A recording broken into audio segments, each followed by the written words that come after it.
So get that in your spirit. I'm sad because it just seems like it's always us. But we want to say we matter. We want to say we keep it at 100, but it's always us.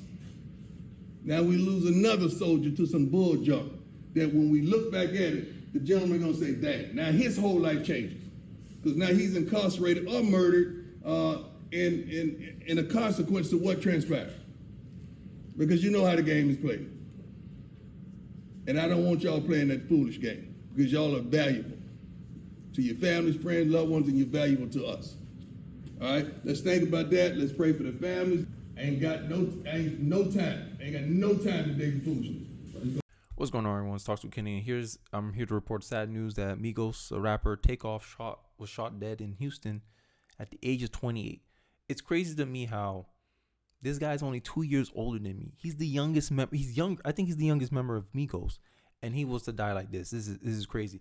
But I wanted to use this to point out a big problem that a lot of people have with BLM, black culture, and specifically because we uplift this type of thing, right? Not uplift, but we condone this type of thing. We don't hold our own people accountable to the standards and beliefs that we have, right? Black Lives Matter is an absolute statement, right? That means all black lives should matter. It doesn't matter if a black man was the one who killed another black man, a white man killed that black man. They both have to be held accountable. But when the perpetrator, and to me, if I had to bet, because there's a lot of rumors out there, no one released the race of this person, no one knows who did it yet. But in my view, it's a black male. Like, we all know who pulled the trigger on Takeoff. We already know, and it's a big problem in the black community. Black on black crime is the biggest issue, I believe, in the black community that the black community has to fix. Because end of the day, and this is not going to be a political video. End of the day, no politician is going to can solve this issue. This is a culture issue. This is an issue only Black America can fix, and Black America alone. No white liberal is going to come here, save us, because it's us that's doing this. A black person killed this man, and now that black person is going to go to jail. 2 black lives lost in one interaction, but Black Lives Matter, right? But it only seems to me that black lives only matter when it happens to fit a narrative of a specific political party. I'm not going to drop any names, but you probably know who I'm talking about or who I'm referring to, right? If a white cop killed them, protests on the street, everyone's going to be rioting. Oh my God, they killed. But Takeoff ain't going to get none of that. And that's my problem with BLM, because it didn't say some Black Lives Matter.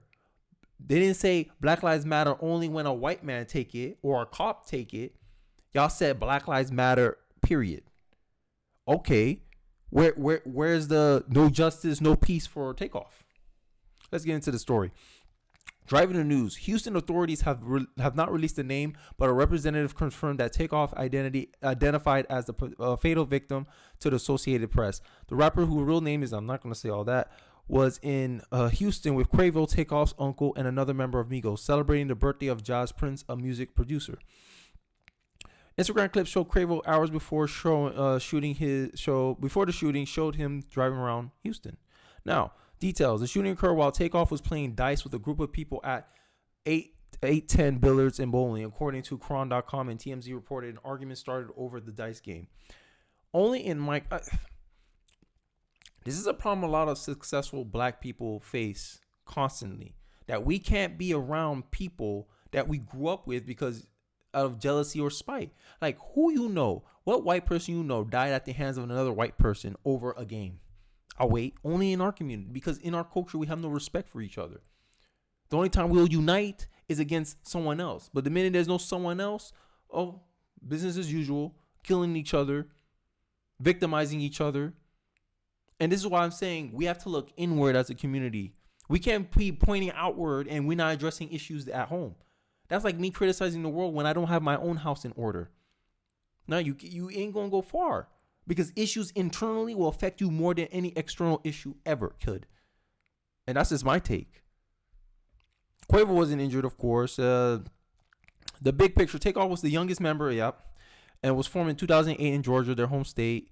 The group is responsible for hits like Stir Fry, Bad and Bougie, and Walk It Like You Talk It. And people are just reacting. And to me, I understand. I know, it's sad. I understand it's sad. But here's the one from Hill. Shooting deaths are happening so frequently that you can barely have time to recover before someone else is killed.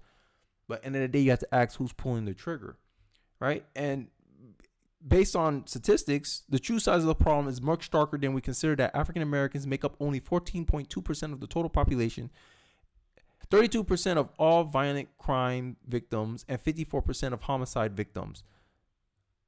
That's crazy. So black people are the biggest victim of crime, one of the largest proportions of crime due to their population. Only 14%, but you victimize 32% of the time. And you commit 44.4% of homicides. Wow. It's crazy. So you commit the most crime and you're also the most victim of it's us. We got, like the clip in the intro said, we have to change. We have to change something. And I believe it's heavily due to the snitching culture that we have here. That if something happened in front of you, don't snitch. Snitches get stitches. Who that help though? That helps criminals. That don't help law-abiding citizens. As far as I know, Takeoff was a law-abiding citizen. So why does he have to suffer for a criminal to run free? Bro, this like y'all want to shout no justice, no peace when it's someone else. But when it be one of our own, we don't hold each other to the same standard. And we should. Wrong is wrong, right? So no special treatment out here. And this is the biggest issue I have as well, is that it's successful black people that get killed. Y'all want me to worry about white supremacy, right? Like what this person this article saying, that bemoaning the omnipresence of white supremacy, right? You want me to worry about white supremacy, but here we are killing each other at a disproportional rate compared to other groups of people. And we do it 5 times more than other races kill each other. And you want me to worry about white supremacy when it be someone who look like me that will kill me, right? Last year, remember, based on the intro clip, this is where I got the video, TMZ Sports, you'll find it, the Deion Sanders video. Young Dolph was killed last year, around 11-17, around that time, he got killed in Memphis. Another black millionaire. Like, it's crazy. Like, we'll always complain that, there's a racial wealth gap. But who's the cause of it? If I look at the net worth of Young Dolph, PNB Rock, and Takeoff from Migos, and combine their net worth, that's the amount of net worth that the black community just lost. Because certain black men made decisions to kill these people. Only in the black community that happens to. You don't see the white people killing each other like that. Why it has to be us? That, like Deion Sanders was saying in the intro. Why it had to be us?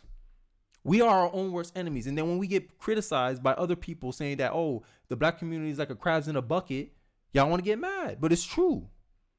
Talk about keeping it 100. We need to put more accountability on, we need to have a higher standard of accountability for each other. That we can't go around killing people. We can't be killing one of our own and then sit around and then point out the white man, they're the cause of most of our issues, when it's us. Literally, white people can't do nothing to y'all if we had our stuff together. You would think if black community had the average income of $100K a year like the Asians, you think we'll be dealing with the problems we're dealing with now? No. At least not economically. We do things that's counterproductive to what we want to happen in our community. We riot in the streets, right? Let me see if I can find it here. So as the riots of 1960, because in the 1960 when the Black Power movement was going on, the burst of black violence and disorder and frustration. The irony of this violence, however, while it occurred primarily in black neighborhoods, and the main victims were working class black people, right? Law-abiding citizens suffering at the hands of criminals, right? So the trendy wisdom of today spares similar traits like the Black Power movement. Is more focused on calling out and rebuking the supposed omni-specter of white supremacy that is on peace, equality, and integration. As with the riots of 1960, the anti-police riots of 2020 caused significant harm to the black community, right? And black-owned businesses. We do it to ourselves. And then we want to get mad and we want to call racism when other people saw what we did to our own. They're like, if they do that to each other, imagine what they'll do to our businesses. And y'all want to get mad when businesses don't want to invest in your neighborhood economically. And then y'all wonder why black neighborhoods are so poor. Why everything's more expensive in black neighborhoods. Because this is how y'all treat your own black-owned businesses. I don't believe rhetoric. I just believe facts and evidence. I have evidence to back up what I said. When y'all was doing all that mess for George Floyd, What neighborhoods y'all were destroying? Y'all were destroying Walmart, Publix, whatever, Best Buy. Nothing to do with what happened to George Floyd. At least I had more respect for the riots if it was targeting police stations. But y'all didn't do that. Y'all know, because y'all know. So y'all wanted to go loot. Y'all used it as an excuse to do something that benefited only you, not your community. And I think that's a question we need to ask ourselves. Do we care about what benefits us or what benefits the community? Because what benefits the community is, we need to have a culture where we hold people accountable when they do wrong, when they break the law. But instead, we perpetuate this culture of, oh no, snitches get stitches. Don't trust the police. Now the police going to go try to talk with the two people that got shot. And they're probably not going to work with the police because they were like, oh no, I'm not a snitch. I'm not a snitch. I'm not a snitch. Over some fake street cred. When a black man that wasn't doing nothing wrong, lost his life over what? Some bull jiving, right? Like Deion Sanders was saying. But hey, guys, let me know what you think. Agree, disagree. Let me know in the comment section. I would like to hear your thoughts on this matter. And don't forget to like, comment, subscribe. And I'll see you guys in the next one. Peace.